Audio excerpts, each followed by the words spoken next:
You're listening to the Ballet Piano Podcast, lifting the lid on dance accompaniment.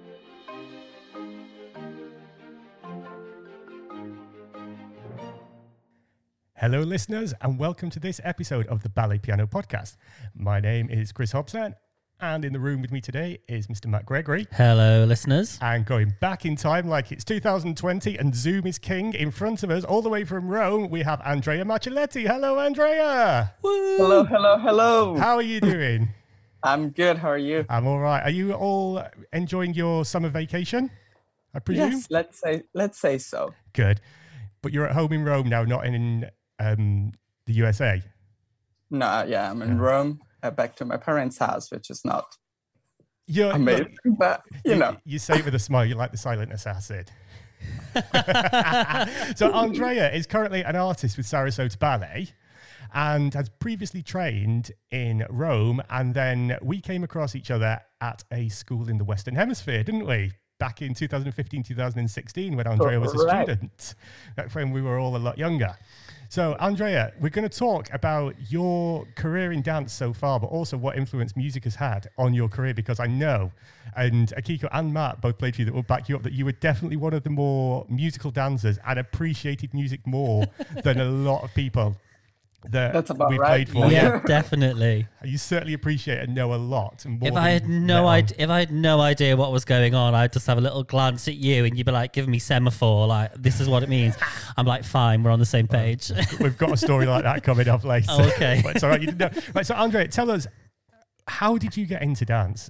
What inspired you and what made you want to dance? How old were you as well? I was at the beach in Italy, and we do social dancing in Italy. And there was a ballet teacher that told my mom that I had the posture of a ballet dancer and that I should definitely try ballet. And my mom was like, oh, I'm not going to force him to do anything. I'm going to ask him. Okay. So she asked me, and I said, oh, absolutely not. I'm not going to wear tights. This went on for about 2 years. Right. And then when I was 8, I decided to, oh my goodness, let's give it a chance.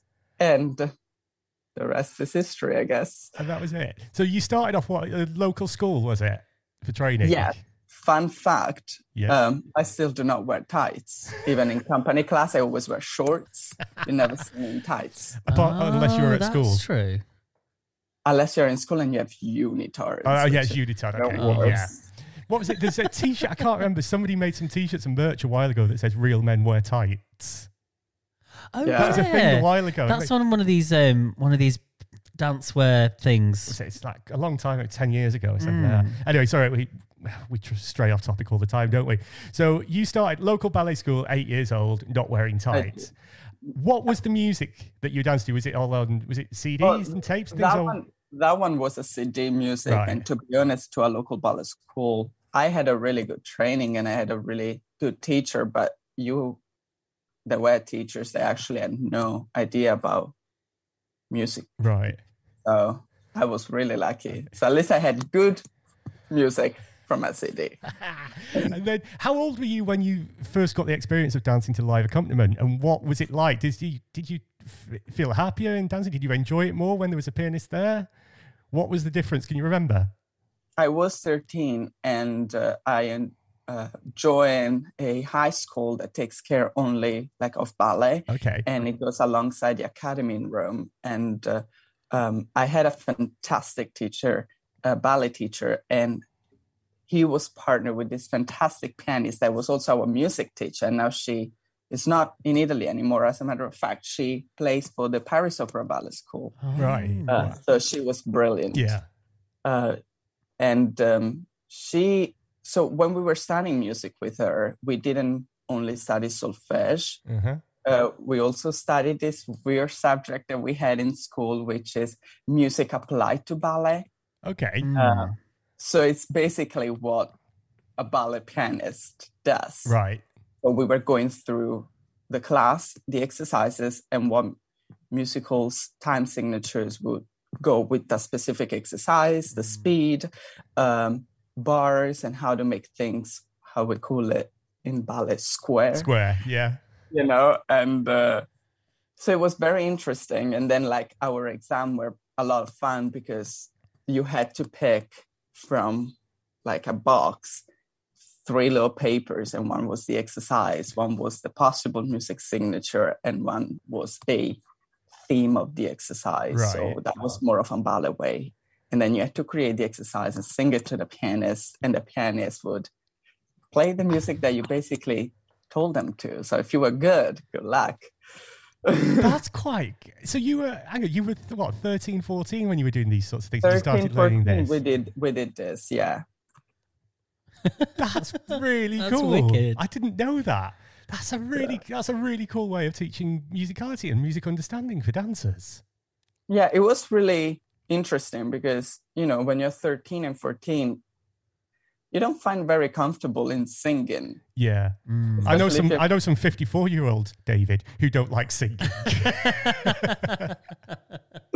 Especially if you only sang in the shower before, and all of a sudden you have to sing in front of a class and to a pianist, and you have no clue about what you're doing. And as a dancer, you're not trained specifically to use your voice, are you? You don't ever use your voice really on stage.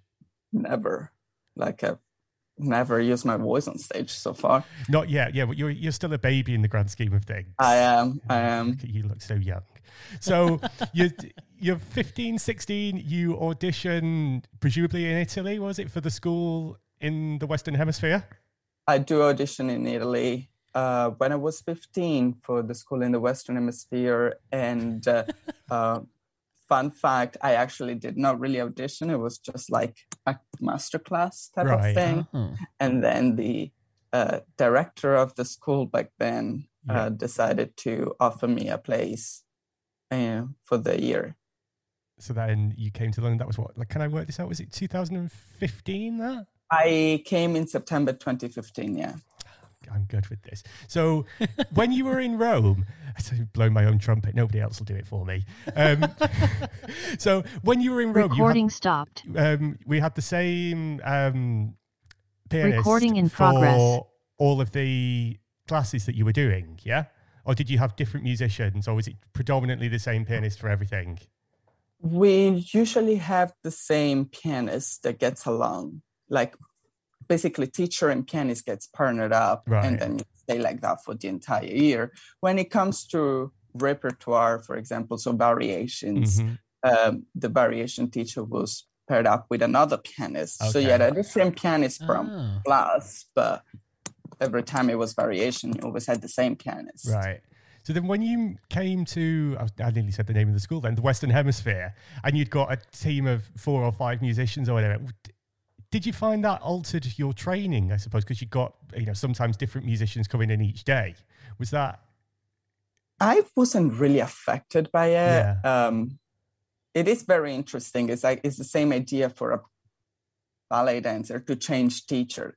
Like in the school in the Western Hemisphere, you stay with the same teacher for a year, and then you evolved into another teacher, and so on and on. Many schools aren't like that. Many schools... every day you may get a different teacher. Yeah. So it's a different experience. There's not one worse than the other, I think. I find having different pianists very exciting at first, but then it's terrible because once you select your favorites, if you don't have your favorites, then you can kind of get depressed. Who was your favorite? Was it me or Akiko?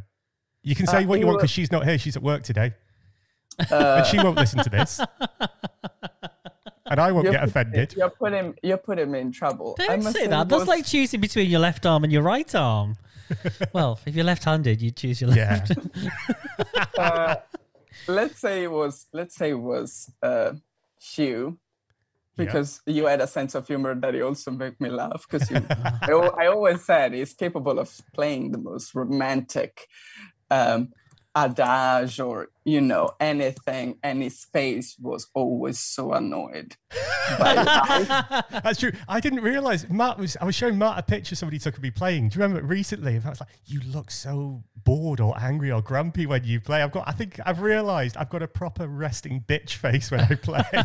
You really do. And resting grump face. When you join the school slightly, I think halfway through the year for us, and it was at first it was interesting because if you don't know Chris' sense of humor, you think he's not a nice person, let's say that. I'd like to know if Chris plays differently now to when he first joined this particular school. Possibly. I don't know, actually. Do you know what I mean? Yeah, when you're new to a job, you're all impressions, aren't you? And, making a good one. I don't worry about making a good impression. I was going to offend you then, by the way. Doesn't matter. I got close to Chris, actually, because... Not too close, because I've still got a DBS. I always take bar. My idea is the first place at the bar next to the piano, because I want the music to be loud in my ears. I want sometimes to not listen to the teacher and be able to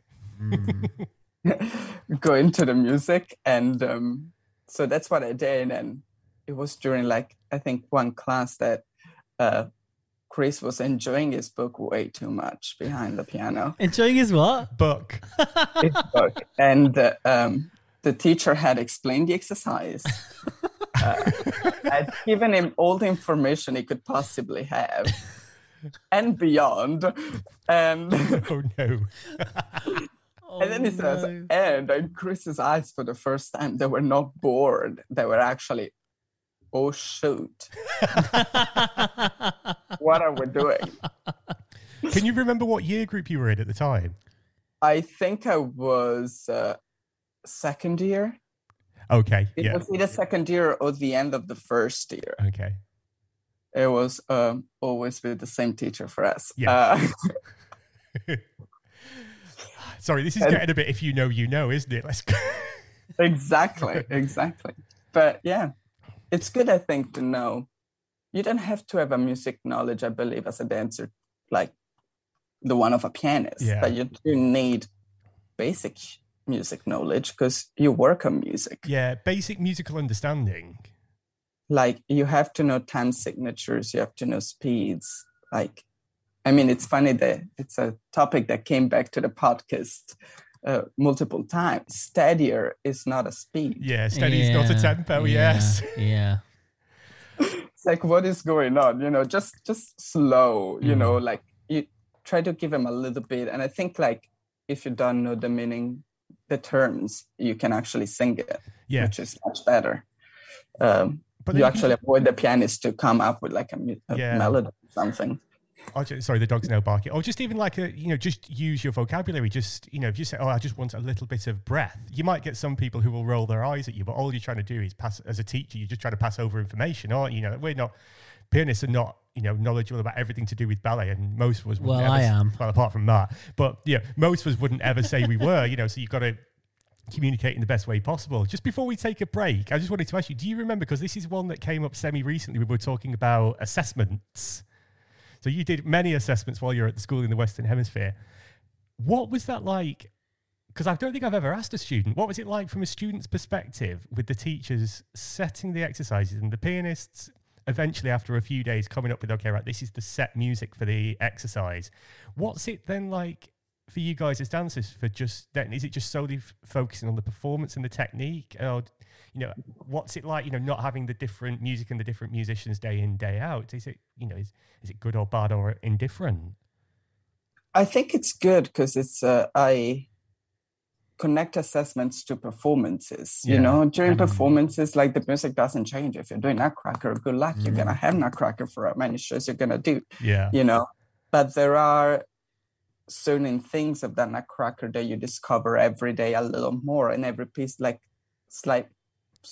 maybe smaller pieces that you actually enjoy a lot more, And I think with the assessment was the same thing. When you listen to it for the first time, you have an idea what the assessment's going to be like and what is going to be your favorite exercise.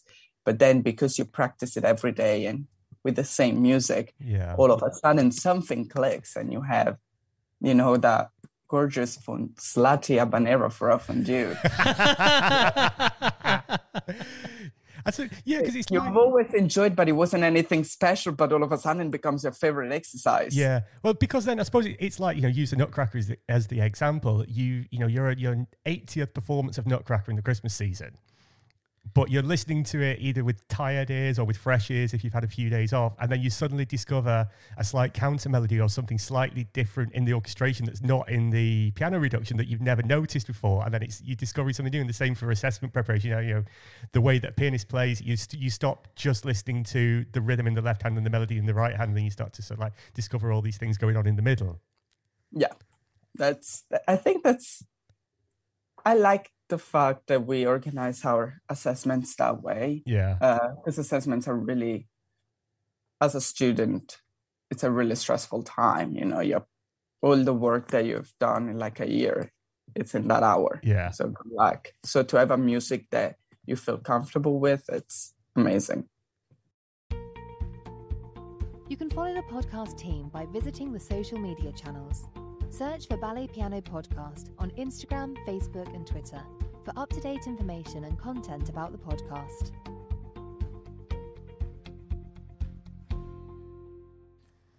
So your favourite place is stood next to the piano. Now, I remember you being incredibly helpful, and this is where your nickname came from. So those of you who don't know, I'm a fan of a nickname, and so is Matt. So we've got a few. We've got, you know, like... If you're listening to this and you work with us directly, you've probably got a nickname. Yeah. Everyone has a nickname. Like, we'll use the obvious one, which was Jonathan Still, the Godfather. So, Andrea, you became known amongst the staff, well, certainly the pianists at the school in the Western Hemisphere, as the assistant, because there was a temporary teacher for a while who wasn't particularly clear. You know the guy I'm talking about. I do. And we didn't often know what he wanted, whether it was time signature or tempo, or sometimes I didn't even know what the exercise was, because he'd go off on a whole... I wish you could see Andrea's eyes rolling. He'd go off on a whole tangent. That's the word, about everything. And then I said, I don't know what I'm doing here. So, and then Akiko had said to me, he's like, look at Andrea, and because he seems to be on it a little bit. So you'd give us little tips, wouldn't you? You'd hold up 3 fingers or 2 fingers or 4 fingers or something like that. I was trying to give you time signatures at first, and then the more I spend time with you, the more I've learned about your rep through your CDs. So I would just give you like titles of stuff that you wanted us to play. That I That's a good idea. With the exercise, and like you knew it. Yeah, so, the class was curated by Andrea Marcelletti. So fun. So you graduated this school pretty successfully. I know, long time ago. 2019? 18. In fact, I'll get Matt to stick this photograph on the social media. Then a week after you graduated, you helped Akiko and I move into our flat. I've got a great picture of you in the back of the van helping us out in perfect ballet posture. Because there was no space. It was full of Akiko's dresses. So they were like, Andrea, you're going to sit at the back. But like there was this chair, and once the door closed, my feet could only like be there if they were in a perfect first position. So I guess that... And then we drove 2 miles to the next flat. That was brilliant. So then from there, have I got this right? You went and did New English Ballet Theatre for a little bit. Correct. You went over, see, I'm a right stalker now. You went over, did you do Christmas season in Tivoli? Correct. And then after that, you were back in the UK. You did Cinderella. I did. And then from there, you went... do some BRB? Have I got that right? No, I've never worked with BRB. I did work with Sir David Bindley, but... Right, okay, sorry. Yeah, name drop. And then from there, you went over the pond, and then you got your job in Sarasota. Yes. So what's it like musically on that journey, say, from going from school into the professional world, where you might not have the same musicians all the time? You've got to take the inspiration for that humdrum of daily basic ballet class for 75 minutes and things like that. You've got to... What's it like? It is very different. He went from you to me at EMB.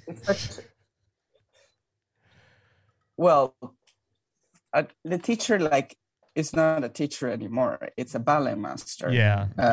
Or a company teacher in that case. So the classes get so much shorter from 3 hours that we had in school to 1 hour and 15 if you're lucky. Yeah. 1 hour and a half. And so they don't have enough time to express too much, I think, to the pianist, which it's not correct. I don't think it is correct. The pianist should always be a priority over the people. Yeah. The dancers. those people. Those people over here, because we can adapt. Yeah. We can adapt if the music's good. But if the music is not good because there's a lack of information, a lack of communication, then it's going to affect the entire thing. But yeah, it's very different, I believe. And like the pianists as well, I don't know. I feel like they have sometimes more freedom I find in the company world. Well, class is different in company, isn't it? It's a different focus on class from company than it is when you're training, when you're in school. Yeah, it's just a preparation for the day. Yeah. So it's usually like a warm up and, to keep your technique at a high level. But it's not like in school in which after 3 hours class, you wanted to call it a day, pray God for it to finish as soon as possible, Go and do strength and conditioning coffee classes. Yes. My year was famous about that. Yes. In conditioning, we would go with like coffee cups and we just were coffee addicted. Yeah, that's why you're all so strong, because you drank coffee through strength and conditioning. Correct. So let's say, so dancing in the UK, dancing in Tivoli, dancing in America, what's the difference musically or is there any difference between the three countries? That's, I find different music, but I think that's personally from my experience, very personal experience. I cannot talk about the entire UK, the entire of course, America. But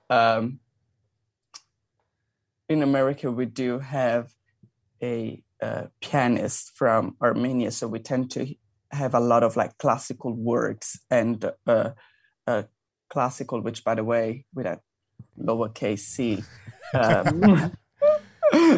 no classical as an era. Like music, we have a lot of operas, we do have a lot of ballets, and the amount of what you guys call show tunes, which are there. It's just a couple of them a class. When I was in the UK, it was, oh, come on, show tunes.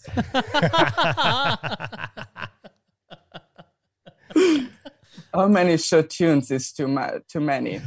It's not a number. There might be a podcast about that. You never know. There's never such a thing as too many. No. I do believe. But actually, we were talking, I think it was a while ago, we were saying about if the teacher doesn't give you the right information or there's something you want to know how the music's going down, and you say you'd find one of the more musical dancers. And again, not blowing smoke up your bum, but you were one of the ones who you'd look over. And if you've got a little nod, I don't know if you're ever aware, if you're enjoying something, you do a little smile and your head nods just a little bit. You know, okay, yeah, that's definitely a good choice for this because Andrea thinks it is. It was like the Andrea litmus test in class. It's like a little bit like Miranda Priestly in The Devil Wears Prada,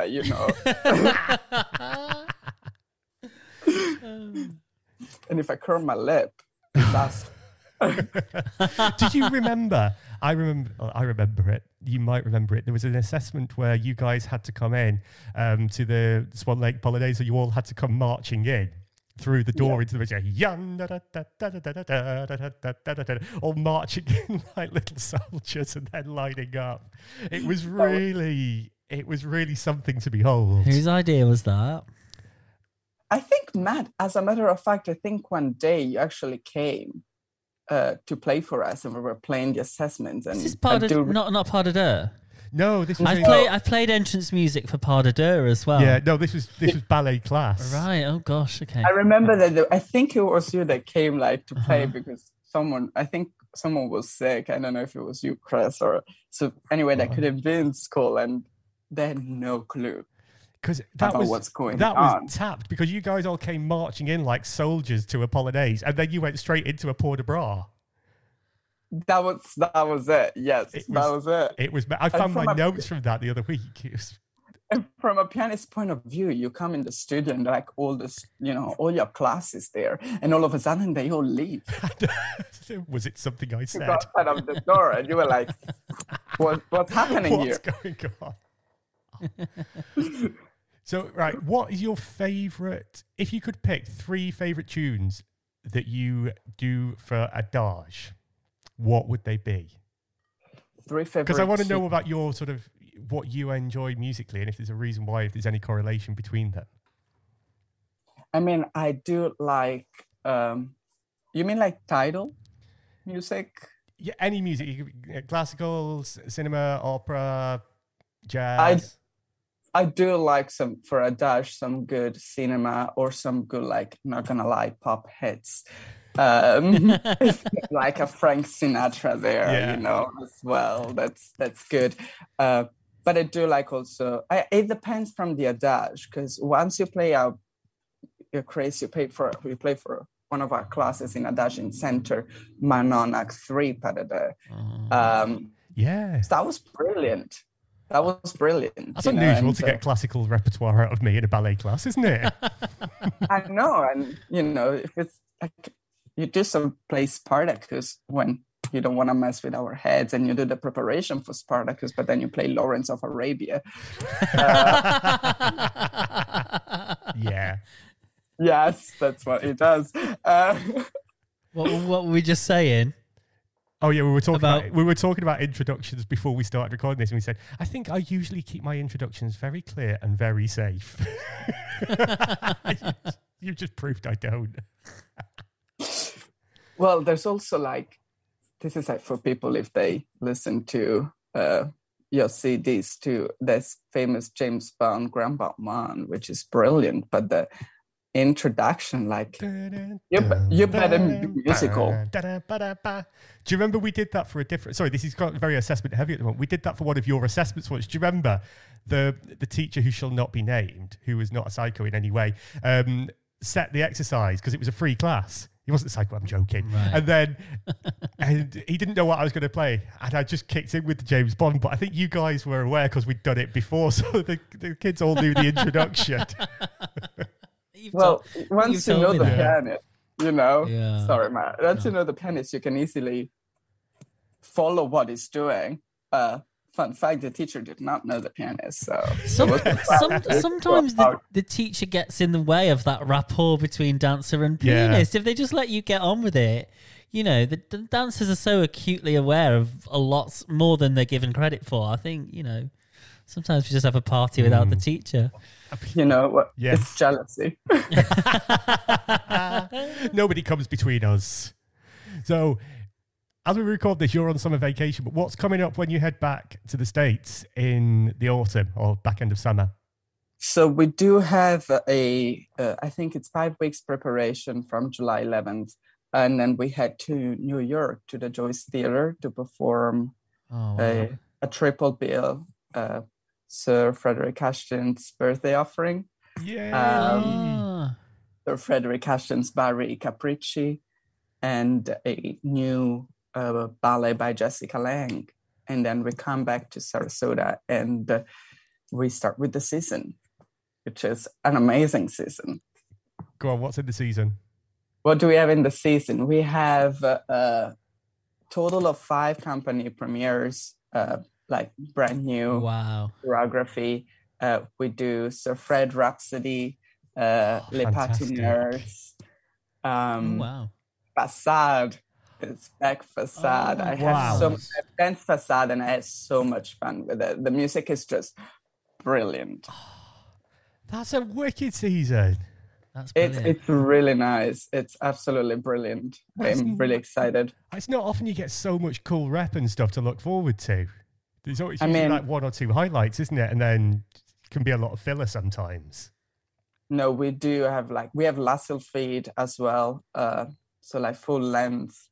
And we have The Spider's Beast, which is a new ballet by Sir David Bindley. It's going to be recreated. Right. The Spider's Beast already exists, but it's going to be recreated on us. It's brilliant. It's absolutely fantastic. So is David Bindley coming over and recreating it with you guys? He's coming working with you? Yes. He's worked with us all this year. As a matter of fact, this past year, we did a brand new ballet, which was a huge success, and hopefully it's going to come back soon. which is a comedy of errors. Right. New music composed for the ballet, new choreography by Sir David Bentley, and it was brilliant. Wow. It was so much fun. The music was very pop inspired, and that was the point. And the entire idea behind the ballet was that everything was a big farce, so the audience would know the joke before it was, before the dancers actually knew it. And because of that, it was so funny. And I got to play one of the main characters. There are 2 sets of twins. Of course, it was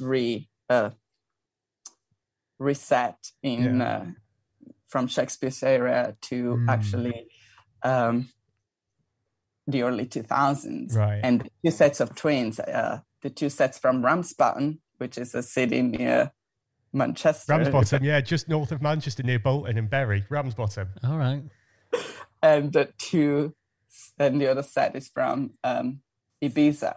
Right. So the entire story happens in Ibiza, and you have these people from Ramsbottom who are best friends, and they go to Ibiza for a holiday where the twins live, but they have no clue. Right. So it's brilliant. And I got to play one of the twins from Ramsbottom. So you're a Ramsbottom twin? I was. It was brilliant. My first entrance, costume was a tank top with a huge Union Jack on it, and shorts. It was. Did you feel like Jerry Halliwell? Brilliant. You were Ginger Spice. And I had a wig with curly red hair, so it was fantastic. Very Ginger Spice inspired. But it was really good. It was that's where as well, you can see when actually a ballet and the music are created one for the other. Yeah. Because you could hear certain things in the music, certain accents, certain, And working with Sir David Bentley choreographing is just an utter joy of an experience, isn't it? It's incredible. It's so lucky. It was incredible, and we never knew what to expect. Yeah. Because we only had one part on point shoes, the girls. Everything else was very actually natural. But mime played a huge part in the ballet because otherwise the story has to be told and has to be precise, otherwise you confuse the twins. Yeah. And having Sir David Bentley in front of you showing the mime, it was brilliant. It was Incredible. That makes so much sense. Why can I not do it the way you do it, though? It's you are so funny. It doesn't try to be funny, and everything it does. I was laughing so hard and crying. I've actually worked with Will Tuckett on a job, and I did a musical for him, but then there was a ballet in the musical, Kiss Me Kate. Yeah. And when Will Tuckett did the mime of the ballet, it just read crystal clear. And then when we did it, it was it's not the same. Because, Will Tuckett is so good at character roles, and mime is so in him. He does lots of puppetry and things like that. It was amazing to watch him step into every role and do it for us. Amazing. And same for David Bentley. He's done Widow Simone and all those sorts of things. Those character roles, and then it's just in them, isn't it? It's that. And I feel Matt, you understand this point when they show it and it's so clear and it makes so much sense. And if it has to, if it's a comic part, you laugh so hard and then you do it and miserably fail. And you do what? Sorry, you do what? You zoomed out of us then. Oh, sorry. They're they do it and it's so brilliant. When you do it, it's just not the same. No, I know. You try and do it as best you can.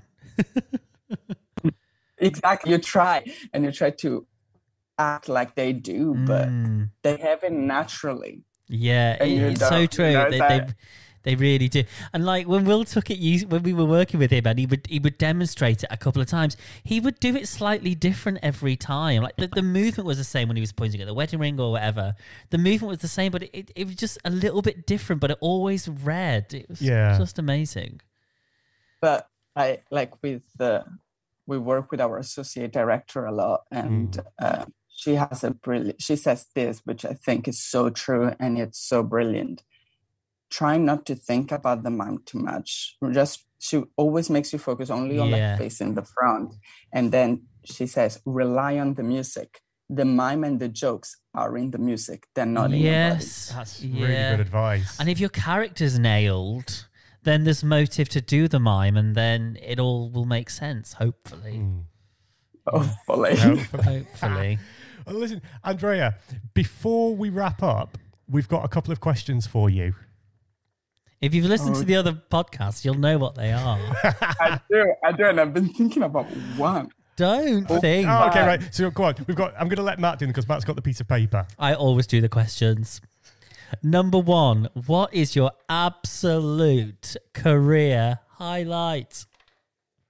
I want to say... So far, because you're still doing your career.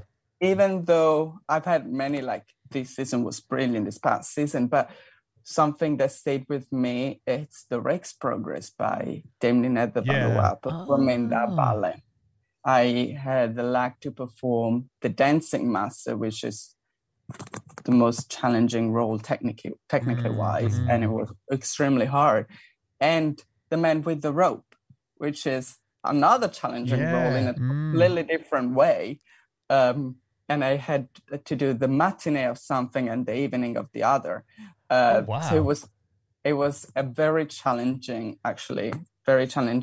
rep for me, that one, because mentally it was messing up with you. Didn't Akiko Sight read that at a school in central London one day? That's the one she was talking about. It's a central school that may do ballet in the centre of London. Yes, a dance school in central London. She sight read it, didn't she? And they didn't think she could. She's badass, isn't she? Number 2, what advice do you have for your 18-year-old self? I mean, you're so young anyway. It was like 2 years ago. No, I mean, like it was 5. I should change that. What advice do you have for your 13-year-old self? Well, I think like 18, it's okay to... don't waste a day. You know, if you feel, sometimes you do feel tired and you do feel like you don't want to do it. At the end, it's life. It's like a keyboard.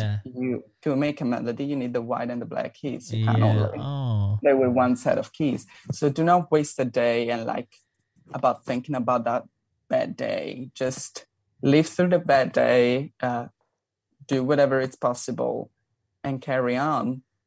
And I think that was, Every day might not be good, but there's something good in every day.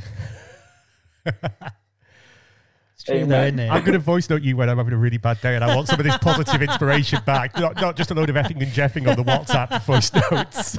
Who, me? No. Number 3, if you weren't a ballet dancer, what would you be? Interesting. I never thought about that too much because, you know, I started ballet when I was 8, so I never, but I am, another of my passion, well, of course, ballet and music are related to me.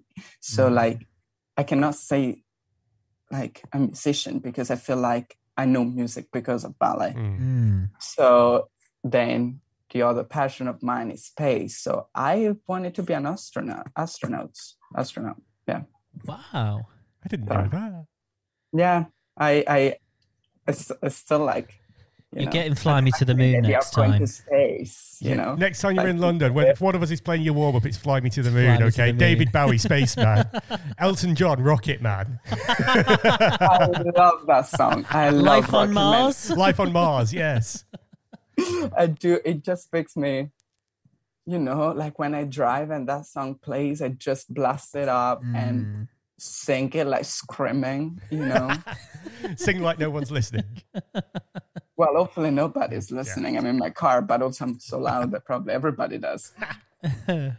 Okay, number 4. What did you have for breakfast this morning?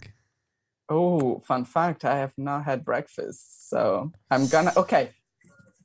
To anyone who knows me, they know that my first meal has got to be breakfast. If I wake up at noon, first meal, breakfast. Yeah. Well, yeah. if I don't have breakfast, like just my day goes bad. And I must say, I woke up 30 minutes before. Oh, bravo. Well done, you. What, to jump on and talk to us? Literally, like shower and like brush my teeth and like put something nice, kind of. And I jumped in. So I didn't have breakfast, but it's the first thing I'm going to do after this. Probably some iced tea and some cookies. I know it's a very Italian breakfast. The Americans are rubbing off on you. They really do. They find it kind of disgusting the way I have breakfast, which I'm like, everybody in the world does that. What are you talking about? Okay, and the last question. If you won the lottery tomorrow, what's the first thing you're doing? I would definitely help first those that are close to me. So my parents, my grandma, who I'm really close to, and my significant other. And if there's something left for me, then, I just put them in my savings and that's it. Like, I'm going to work no matter what for the rest of my life. You are making my heart melt, you beautiful young man. And of course, I live for work, in a certain way. I love working, especially if it's in ballet. I'm a ballet dancer now. I want to be a ballet teacher in the future. And hopefully, if everything goes well, even director of a school, perhaps a school in the Western Hemisphere. Chris will still be there. I'll still be there. I've still got a mortgage to pay. Matt, if Chris will not be there, I'll bring his ass back there.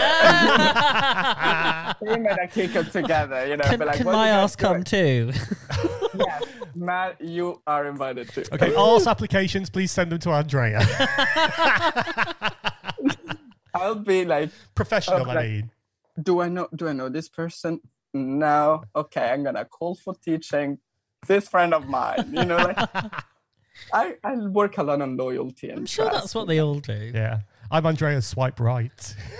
Well, listen, Andrea, thank you so much for joining us and getting out of bed before you've had breakfast, even though it's 2:00 in the afternoon in the UK. Don't say it. And if you want to keep up with Andrea on Instagram, what's your handle on Instagram? It's Mr. Matcha Latte. Mr. Matcha Latte. And we'll tag you in Instagram and everything on the channels. So for now, it's going to be goodbye from me. Goodbye from me. Goodbye.